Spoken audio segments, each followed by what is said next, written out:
America Iran കരാറിനെ കുറിച്ചുള്ള വിശദാംശങ്ങൾ വ്യക്തമാക്കി ഡൊണാൾഡ് ട്രംപ് ആഗോള സാമ്പത്തിക മാന്ദ്യം ഒഴിവാക്കുകയും പശ്ചിമേഷ്യയിലെ സംഘർഷം അവസാനിപ്പിക്കുകയുമായിരുന്നു തന്റെ പ്രധാന ലക്ഷ്യമെന്ന് ട്രംപ് വ്യക്തമാക്കി. കഴിഞ്ഞ ദിവസം അവിടെ നൽകിയ പ്രത്യേക അഭിമുഖത്തിനിടയിലാണ് ട്രംപിന്റെ പ്രതികരണം. യുദ്ധവും നയതന്ത്രവും സംബന്ധിച്ച അനുഭവങ്ങളെക്കുറിച്ച് ചോദിച്ചപ്പോൾ എനിക്ക് പരിധികളുണ്ട് എന്നറിയാം, പക്ഷേ എനിക്ക് പരിധികളില്ല എന്നതായിരുന്നു ട്രംപിന്റെ ശ്രദ്ധേയമായ മറുപടി. കരാർ ഇറാന്റെ നിരുപാധിക കീഴടങ്ങലിന് സമാനമാണ് എന്നും അദ്ദേഹം അവകാശപ്പെട്ടു. അതേസമയം കരാറിന്റെ അന്തിമ രൂപം സംബന്ധിച്ച അമേരിക്കയും ഇറാനും ഇടയിൽ 60 ദിവസത്തെ ചർച്ചാ കാലാവധിയാണ് നിശ്ചയിച്ചിരിക്കുന്നത്. ഈ കാലയളവിൽ കരാറിലെ വിവിധ വ്യവസ്ഥകൾ ചർച്ച ചെയ്തുകൊണ്ട് അന്തിമ തീരുമാനത്തിലേക്ക് എത്തും. ഇതിനിടെ തന്നെ ലോക വ്യാപാരത്തിനും ഊർജ്ജ വിപണിക്കും അതീവ പ്രാധാന്യമുള്ള ഹോർമൂസിൽ വീണ്ടും അത് പൂർണ്ണമായും തന്നെ തുറന്നു നൽകുകയും ചെയ്യും. കഴിഞ്ഞ ഏതാനും മാസങ്ങളിലായി തന്നെ സംഘർഷത്തെ തുടർന്നുകൊണ്ട് തടസ്സപ്പെട്ടിരുന്ന ചരക്കു കപ്പൽ ഓയിൽ ടാങ്കർ ഗതാഗതം പുനഃസ്ഥാപിക്കുകയും ചെയ്യുകയാണ്. മാരിടൈം ഇന്റലിജൻസ് ഏജൻസിയുടെ കണക്കുകൾ പ്രകാരം ജൂൺ 17, 18 തീയതികളിൽ മാത്രം 18 കപ്പലുകളാണ് ഹോർമൂസ് കടലിടുക്ക് വഴി സുരക്ഷിതമായി സഞ്ചരിച്ചത്. ഈ ആഗോള എണ്ണ വിപണിക്കും ചരക്ക് ഗതാഗത മേഖലയ്ക്കും വലിയ ആശ്വാസമായി തന്നെ വിലയിരുത്തപ്പെടുന്നുണ്ട്. ഇറാന്റെ തീരപ്രദേശങ്ങളിലേക്കുള്ള കപ്പൽ ഗതാഗതത്തിന് ഏർപ്പെടുത്തിയിരിക്കുന്ന സൈനിക നിയന്ത്രണങ്ങളും ഉപരോധങ്ങളും അമേരിക്കൻ സൈന്യം പിൻവലിച്ചതായി തന്നെ ഇവിടെ വ്യക്തമായി അറിയിക്കുകയാണ് ചെയ്തിരിക്കുന്നത്. ഇതോടുകൂടി തന്നെ പശ്ചിമേഷ്യയിലെ സമുദ്ര വ്യാപാര മേഖല വീണ്ടും സാധാരണ നിലയിലേക്ക് മടങ്ങുന്നുവെന്ന സൂചനയാണ് ലഭിച്ചിരിക്കുന്നത്.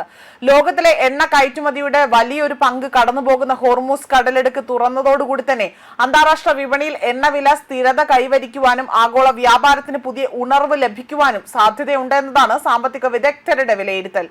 ഒരു വശത്ത് സമാധാന കരാർ, മറുവശത്ത് ഹോർമൂസ് കടലിടുക്കിന്റെ പുനരാരംഭം. പശ്ചിമേഷ്യയിലെ ഈ പുതിയ സാഹചര്യം ലോകത്തിലെ സാമ്പത്തിക വ്യവസ്ഥയെയും ഊർജ്ജ വിപണിയെയും എത്രത്തോളം തന്നെ മാറ്റിമറിക്കുമെന്നതാണ് ഇനി ഇവിടെ ഉറ്റുനോക്കപ്പെടുന്നത്.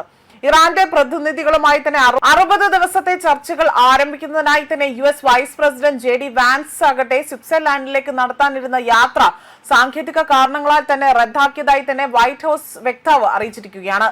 ചർച്ചകൾക്കായുള്ള പ്രതിനിധി സംഘം സജ്ജമാണെങ്കിൽ പോലും ഇറാന്റെ സാങ്കേതിക ക്രമീകരണങ്ങൾ ലളിതമല്ല എന്നാണ് വ്യക്തമാക്കിയിരിക്കുന്നത്. ഇതോടുകൂടി തന്നെ ഇറാനോട് ട്രംപ് അവിടെ മൃദു സമീപനം സ്വീകരിച്ചു എന്ന് ആരോപിച്ചുകൊണ്ട് നിരവധി ജനപ്രതിനിധികൾ രംഗത്തെത്തിയിട്ടുണ്ട്. ട്രംപ് വളരെ മോശം രീതിയിലാണ് ചർച്ചകൾ നടത്തിയതെന്നും യുദ്ധം തുടങ്ങിയത് ട്രംപ് ആയതിനാൽ തന്നെ ഇതൊരു അമേരിക്കൻ ദുരന്തമായി തന്നെ മുന്നേറിയുമെന്നും ഇവിടെ സെനറ്റ് മൈനോറിറ്റി ലീഡർ ഇവിടെ വ്യക്തമാക്കുകയാണ് ചെയ്തിരിക്കുന്നത്. ഹോർമൂസ് കടലിടുക്കിന്റെ നയതന്ത്രത്തിലൂടെ അല്ലെങ്കിൽ ആ ഒരു നിയന്ത്രണത്തിലൂടെ തന്നെ ഇറാൻ ഇപ്പോഴും മേൽക്കൈ ഉണ്ടെന്നും ഭരണമാറ്റം ഇറാന്റെ മിസൈൽ ന്യൂക്ലിയർ പദ്ധതികൾ അവസാനിപ്പിക്കാൻ തുടങ്ങിയ ലക്ഷ്യങ്ങൾ നേടുന്നതിൽ യുദ്ധം പരാജയപ്പെട്ടു എന്നതാണ് ഇവിടെ വ്യക്തമാക്കിയിരിക്കുന്നത്. ഏകദേശം $100 ബില്യൺ ചെലവ് വന്ന യുദ്ധം പരാജയമാണ് എന്നും തനിക്കെതിരെ ഉയരുന്ന വിമർശനങ്ങൾ തള്ളിക്കളഞ്ഞ ട്രംപ് താൻ ഇറാനോട് മൃദു സമീപനം കാണിച്ചുവെന്ന് കരുതുന്നവർ ഒന്നുകിൽ അസൂയക്കാരാണ് എന്നും അല്ലെങ്കിൽ വിവരമില്ലാത്തവരാണ് എന്നും പരിഹസിച്ചുകൊണ്ടാണ് കാര്യങ്ങൾ പറയുന്നത്. കൂടുതൽ ആഴ്ചകൾ വരുമ്പോൾ ബോംബാക്രമണം തുടർന്നാൽ കടലിടുക്ക് അടഞ്ഞുകിടക്കുകയും അത് ലോകമെമ്പാടും വൻ സാമ്പത്തിക മാന്ദ്യത്തിന് കാരണമാകുകയും ചെയ്യുമെന്നതാണ് വ്യക്തമാക്കിയിരിക്കുന്നത്. ന്യൂസ് ഡെസ്ക് കർമ്മ ന്യൂസ്.